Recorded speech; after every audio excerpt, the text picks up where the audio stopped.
This dude's name is Christopher Pence. And if there's one thing he loves, it's having kids. Not just one or two, but a lot of kids.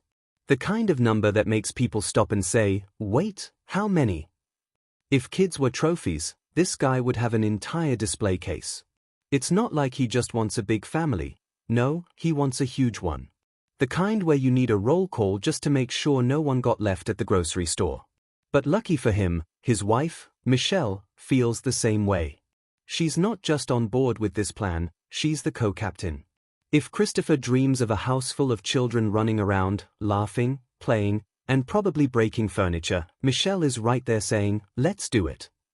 Neither of them is thinking about how expensive kids are, how much work they take, or how their grocery bill is about to look like a mortgage payment. Nope. They just want as many kids as possible. And, well, we all know how babies are made. There's no need for a biology lesson here. Let's just say Christopher and Michelle get to work. And they don't slow down. It's like they are on a mission to build their very own little village, one baby at a time. Fast forward, and by the year 2000, Christopher and Michelle have 4 kids. Now, for most people, 4 kids are a handful. That's a car full, a table full, and more than enough to keep any parent up at night. But for the Pences? Nah. That's rookie numbers. 4 kids barely scratch the surface of their dream family. They aren't even close to being done. So, they keep going. And going. And going. Every couple of years, another baby arrives, and their family just keeps getting bigger. By the time 2017 rolls around, they've reached double digits. 10 kids. Yes, 10. At this point, they're not just a family, they're a squad. A whole basketball team, plus a sub. Every meal is like a cafeteria shift. Every car ride is an adventure in who's kicking my seat? And laundry? Forget about it. It's probably never ending. But then, tragedy strikes. One of their babies, still just an infant, passes away from sudden infant death syndrome, SIDS. Losing a child is something no parent should ever have to go through. It's devastating, heartbreaking, and a pain that never really goes away. For most families, this kind of loss might make them pause and reconsider things. But the Pences? They grieve, but they don't stop. They do what they do best, they have another baby. And just like that, they are back to 10. At this point, their house isn't just a home anymore. It's a full-blown summer camp. Kids everywhere. Noise at all hours. Probably toys scattered across every inch of the floor.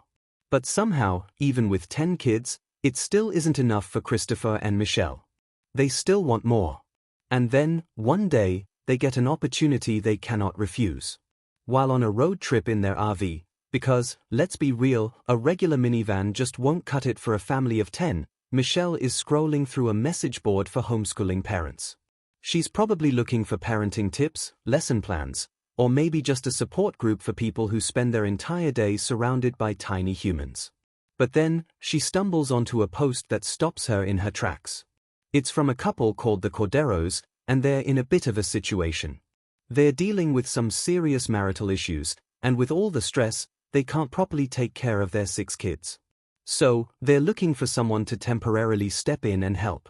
Most people would read that and think, wow, that's tough. Hope they find someone. But Michelle? She reads 6 more kids and basically hears a choir of angels singing. To her, this isn't a crisis, it's an opportunity. So she reaches out. And just like that, the Pences are packing up their RV and heading to Massachusetts to meet the Corderos. Now, keep in mind, they already have 10 kids. That's already a lot. But instead of thinking, maybe we should slow down, they're like, let's grab 5 more on the way home. Because, yeah, they don't actually take all 6. Why? Well, the oldest child has special needs, and for whatever reason, the Pences decide, we'll pass on that one. Which, yeah, that's pretty messed up. Imagine being that kid, watching your siblings leave with a new family while you stay behind. But the Pences don't seem to hesitate. They load up the other 5 kids, squeeze them into their already packed RV, and hit the road back to Washington. Anyway, they squeeze the 5 extra kids into their already jam-packed RV, hit the road, and just like that, boom. The Pences now have 15 kids in total. That's not just a big family anymore, that's a small village. At this point, their house must feel like an episode of Survivor, where the strongest get dibs on the best sleeping spots, and mealtime is probably an all-out competition. But despite the chaos, the Pences run a tight ship. This isn't some free-for-all, do whatever you want household. Oh no! Christopher and Michelle have rules, and they make sure those rules are followed. For starters, all the kids are homeschooled. No school buses, no cafeteria lunches, no escaping to a classroom for a few hours. Just mom and dad playing teacher while managing a group bigger than most actual classrooms. On top of that, Bible study is a big deal in the Pence household. Religion is woven into their daily routine, and everyone is expected to follow along. And then there's the house itself, shockingly spotless. You'd think a home with 15 kids would look like a tornado hit it, but nope. Everything stays clean. Why? Because, let's be real, the kids are constantly cleaning. With this many little hands on deck, chores probably aren't optional. Now, here's the surprising part, the 5 Cordero kids don't seem to mind. In fact, they actually appear happy. No reports of them trying to escape, no signs of them feeling out of place, they just blend right in. Meanwhile, back in Massachusetts, the actual Cordero parents aren't totally out of the picture. Even though they handed over their kids, they still want to be involved in their lives. They keep in contact and even visit them a couple of times a year. So, for now, everything seems fine. But, of course, this story is far from over. But here's where things get even crazier. The Pences, finally realizing that they are basically running a full-fledged orphanage out of their house, come to a very logical conclusion: we need more space. Because, yeah, 15 kids in one house? That's gotta feel like living in a never-ending sleepover, except no one ever leaves. So, they pack up everything, which, at this point, probably includes a small mountain of laundry, a fridge full of nothing but bulk Costco items, and at least a dozen toothbrushes, and move from Washington to Texas. And once they're all settled in their new home, they make a big decision. They officially adopt the 5 Cordero kids. That's it. They're now permanently part of the Pence family. But wait, there's more. Meanwhile, back in Massachusetts, the Corderos, the same people who just gave away 5 of their kids because they couldn't handle them, do something that makes absolutely zero sense. They have another baby. Like, what? These are the same people who decided they weren't fit to raise the kids they already had, yet now they are adding more to the mix? And just when you think it can't get any weirder, it does. The Corderos suddenly pack up their lives and move to Texas, yep, the same state where the Pences are now living. Why? Well, apparently, they want to be closer to the 5 kids they gave away. Maybe they started having second thoughts, or maybe they just missed them. Either way, they go through all the trouble of relocating just to be near them. And then, because, at this point, why not? They have another baby. So, let's just break this down real quick. The Corderos went from "we can't handle 6 kids" to "here, take 5 of them" to "wait, let's move across the country" to "let's have 2 more babies." Like, make it make sense. Now, at this point, the tension between the Pences and the Corderos is getting real. The Pences start side-eyeing the Corderos hard, because, let's be honest, the whole situation is weird. The Corderos literally gave away 5 of their kids like they were outgrown clothes, and then, out of nowhere, they're having 2 more? The math just isn't mathing. So, the Pences decide they've had enough. They don't want anything to do with the Corderos anymore. No more visits, no more contact, no more awkward small talk at family meetups. They are done. And instead of just telling the Corderos they're cutting ties, they go full ghost mode. They pack up their 15 kids, grab whatever belongings they can fit, and move again, this time to Utah. And just to make sure the Corderos really can't find them, they don't even tell them where they are going. Poof! Gone. Now, you'd think maybe this would be the point where they stop. Like, okay, 15 kids, a new home, fresh start, let's just chill for a bit. But nope. The Pences don't do chilling. Because in 2020, they decide 15 kids isn't enough. Michelle is pregnant again. And just like that, kid number 16 enters the world. Now let's do a little population check on the Pence household. 16 kids. 2 parents. Pence's parents, yes, his parents also live there. That's a grand total of 20 people living under one roof. And how big is this house? 7 bedrooms. 20 people. 7 bedrooms. Let's break that down.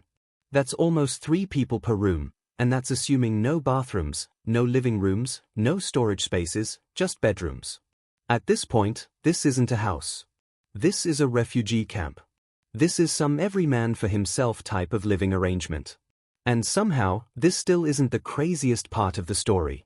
Then, things take a dark turn. By this point, the Corderos and the Pences straight up hate each other. And I don't mean, like, passive-aggressive side-eye at Thanksgiving hate. I mean call the cops on each other regularly type of hate. The Corderos start calling welfare checks on the Pences over and over again, trying to get them in trouble with Child Protective Services. Maybe they genuinely think something shady is going on, or maybe they're just being petty. Either way, it's a full-blown family feud, and at this rate, it's only a matter of time before someone takes things way too far. And unfortunately, that someone is Christopher Pence. Instead of just blocking their numbers, moving on with his life, or, I don't know, being a normal person about it, he decides he needs to get rid of the Corderos. Permanently. And how does he plan to do that? Oh, you know, by hiring a hitman. Because, sure, when most people have beef with someone, they might vent to a friend or block them on social media. But this dude? He takes the absolute worst possible route. So, this genius logs onto the dark web, which, first of all, huge mistake. If movies and true crime documentaries have taught us anything, it's that every hitman for hire website is either a scam or an FBI trap. But Pence? He's all in. He finds a website that claims to offer murder-for-hire services, and he places an order like he's ordering a pizza. Hey, can you guys make Mr. and Mrs. Cordero disappear? Oh, and make it look like a burglary gone wrong. Thanks. That's it. That's the big plan. Murder by online shopping. And if you think it can't get dumber than this, oh, you just wait. So, Pence goes all in. He uploads photos of Mr. and Mrs. Cordero, drops their home address, and, just to make it all official, sends over $16,000 in Bitcoin. Because nothing says good life choices like wiring thousands of dollars to anonymous internet strangers for murder. But then, panic sets in. The moment he hits send, reality slaps him in the face. Suddenly, it's like, wait, did I just try to get 2 people killed over some family drama? So, in a sheer moment of regret, he cancels the order. Crisis averted, right? Nope. Because the very next day, this man wakes up and goes, nah, you know what? I actually want these people dead. So, he resubmits the hit. But here's the part that really makes zero sense. He has the audacity to ask for a discount since both of his targets live in the same house. A discount. This man was trying to coupon code his way through a double homicide. Like it was some kind of buy one, get one free deal. And at this point, you're probably thinking, surely, this is the dumbest thing he's ever done. Oh, but it gets worse. Because guess what? The Hitman website isn't real. It's a scam. Turns out, this murder-for-hire service is actually just a bunch of scammers in Romania, sitting back, collecting Bitcoin from dumb criminals, and laughing their way to the bank. So, they take Pence's $16,000 and vanish. No murder. No hitman. No refund. Bro got scammed trying to order a double homicide. But it gets even worse. See, while Pence is sitting there, probably wondering why no one has taken care of the Corderos yet, something is happening on the other side of the world that's about to ruin his life even more. All the way over in the UK, there's a British hacker, and this dude has been secretly hacking into this fake hitman site. Why? Because he knows it's a scam, and he's been collecting evidence for months. And what does he do with this info? Oh, just casually leaks it to some TV producers who are working on a murder-for-hire documentary, because of course he does. But here's the kicker. He also sends it all to the FBI. So one day, the FBI gets this bombshell of an email, and they're like, hold up. Some guy named Christopher Pence really tried to pay $16,000 in Bitcoin to have 2 people whacked. And just like that, Pence is now on the FBI's radar. At first, the feds probably think maybe it's a mistake. Maybe he was joking. Maybe it was a misunderstanding. But nope. They start digging. And oh boy, do they find receipts. Every message. Every transaction. Every desperate attempt to get a bargain on murder.